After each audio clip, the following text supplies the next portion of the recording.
There was really a change in the weather. Towards morning, a thick fog covered the whole country round, and a keen wind arose, so that the cold seemed to freeze one's bones. But when the sun rose, the sight was splendid. Trees and bushes were covered with hoar frost, and looked like a forest of white coral, while on every twig glittered frozen dewdrops. The many delicate forms concealed in summer by luxuriant foliage were now clearly defined, and looked like glittering lacework. From every twig glistened a white radiance.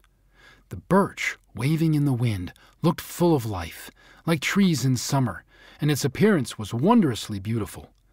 And where the sun shone, how everything glittered and sparkled, as if diamond dust had been strewn about, while the snowy carpet of the earth appeared as if covered with diamonds, from which countless lights gleamed, whiter than even the snow itself.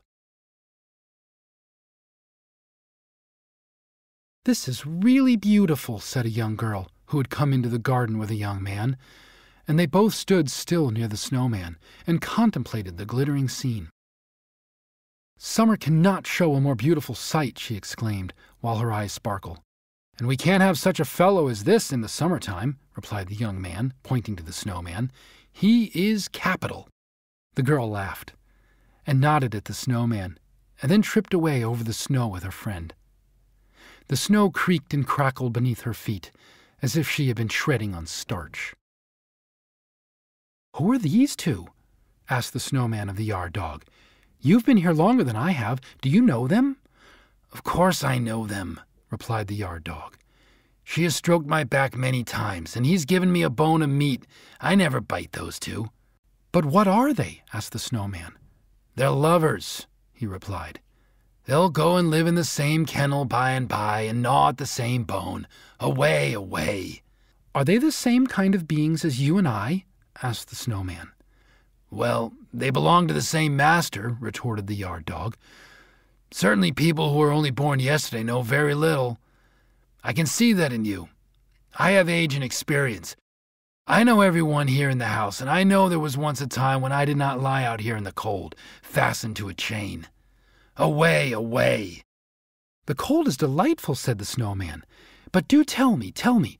Only you must not clank your chain so, for it jars all through me when you do that."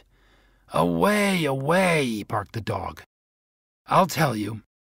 They said I was a pretty little fellow once. Then I used to lie in a velvet-covered chair up at the master's house and sit in the mistress's lap. They used to kiss my nose and wipe my paws with an embroidered handkerchief, and I was called Amy, dear Amy, sweet Amy.